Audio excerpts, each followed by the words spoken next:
That nightmare you keep having, the one where you're drowning, gasping for air as dark water fills your lungs.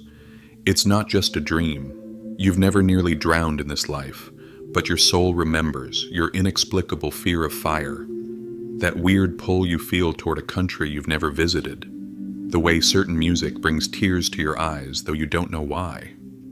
These aren't random quirks of your personality. They're memories, ancient ones, memories your mind forgot but your soul never could.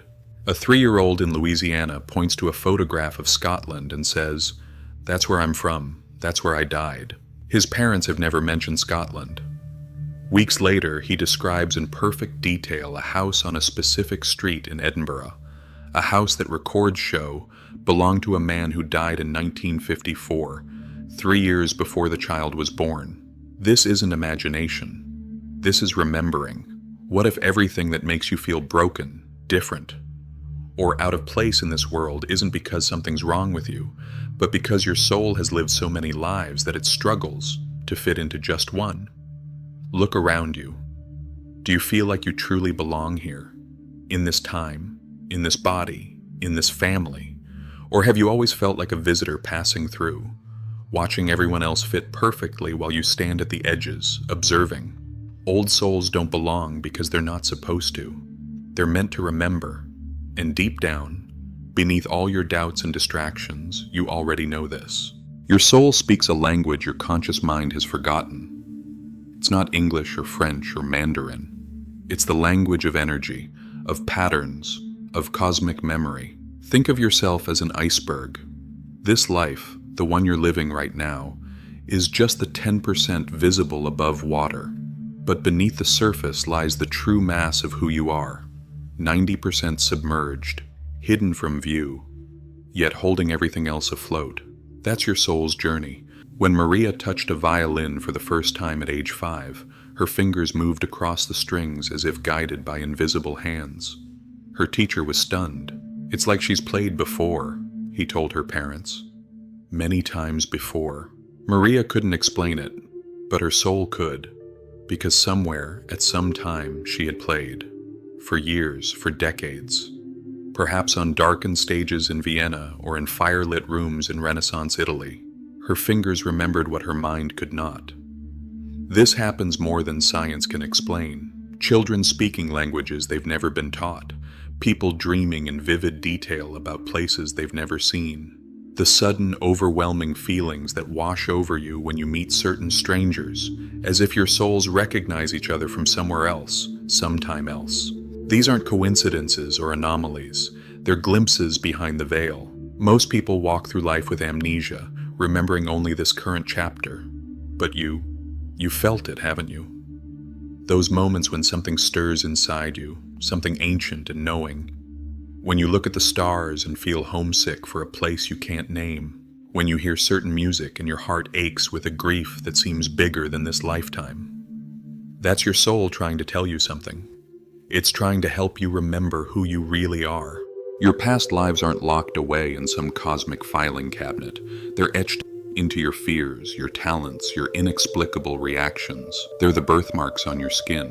Scientific studies show that birthmarks often appear exactly where fatal wounds occurred in past lives. The child with a circular birthmark on his temple who remembers dying from a gunshot to the head. The woman with discolored skin on her leg who has dreams of burning in a fire. These aren't coincidences, they're signatures.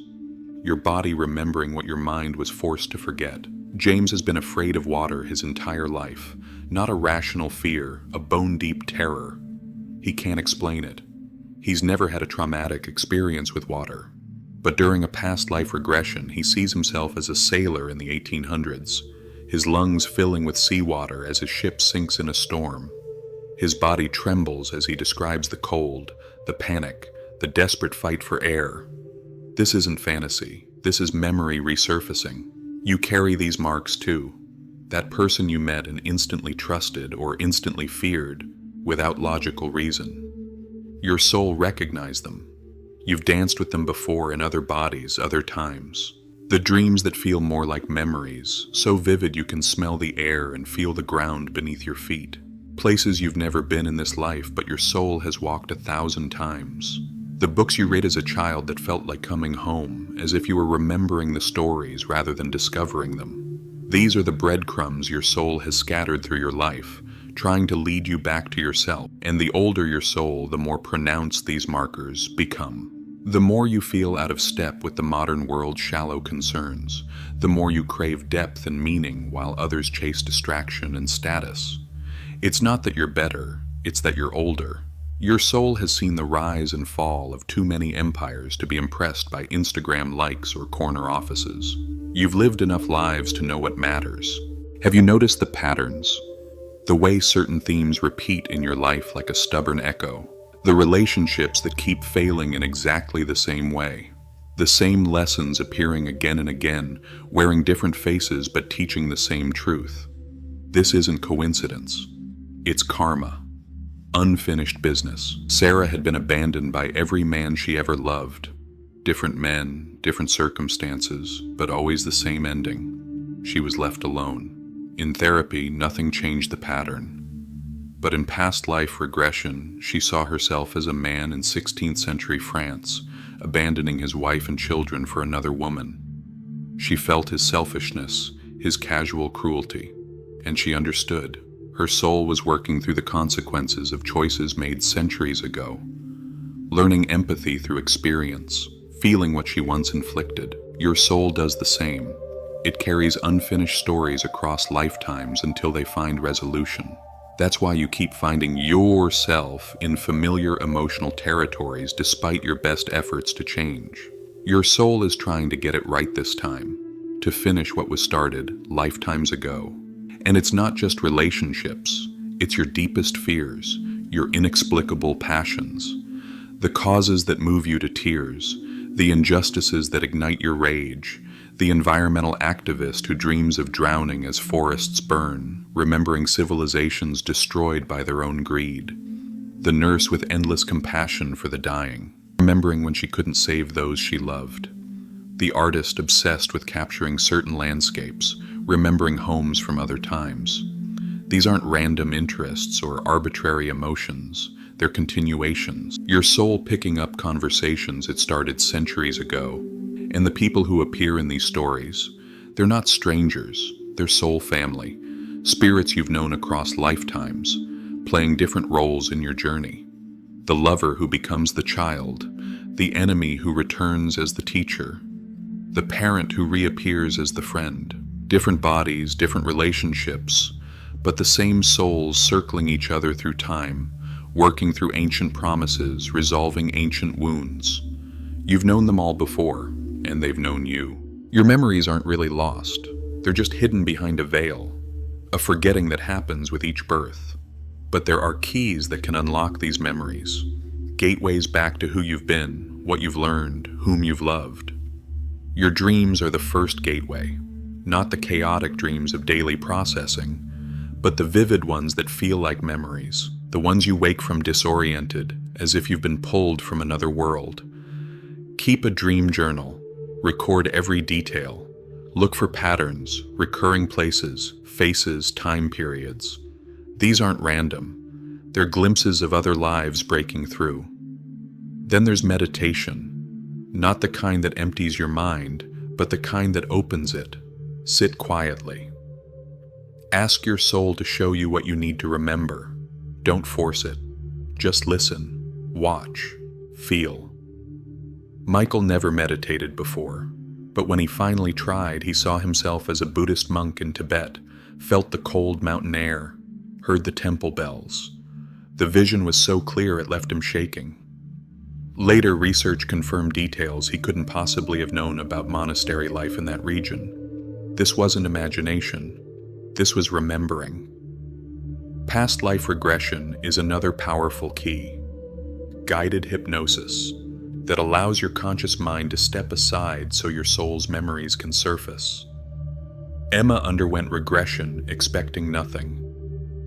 Instead, she found herself in ancient Egypt, working as a scribe in a temple. She could read the hieroglyphs on the wall, understand their meaning. She'd never studied ancient Egyptian in this life, yet under hypnosis, she wrote symbols that Egyptologists later confirmed were accurate. These aren't parlor tricks or fantasies, they're remembering. But perhaps the most powerful key is emotional resonance, the things that move you beyond reason. The music that makes you weep though you don't know why. The art that stops you in your tracks. The causes that ignite a passion that feels bigger than this lifetime. These emotional responses are your soul recognizing pieces of itself scattered across time. When you follow them, when you lean into what moves you deeply, you're following breadcrumbs back to who you've been, what you've learned, what you still need to resolve. Your soul is trying to remember. It's been trying your entire life. You're not reading these words by accident. Your soul has been searching for this remembering. It's been waiting for you to be ready, to be strong enough to look beyond the veil, to remember who you truly are. Because remembering isn't just about curiosity or spiritual entertainment. It's about healing, completion, evolution, those inexplicable fears that have limited you. They're ancient wounds waiting to be healed, that mysterious pull towards certain places, practices, or people. It's your soul recognizing pieces of its journey, calling you to reclaim them. The strange sadness that sometimes washes over you for no apparent reason.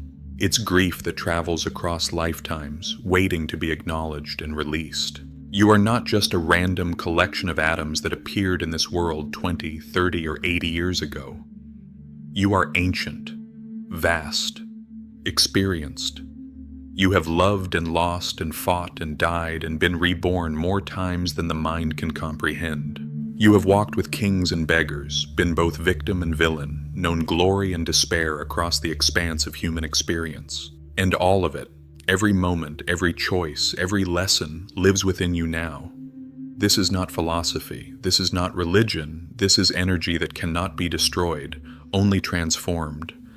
This is consciousness that continues beyond the death of any single body. This is you, the real you, the eternal you. And once you truly understand this, once you feel it in your bones, everything changes.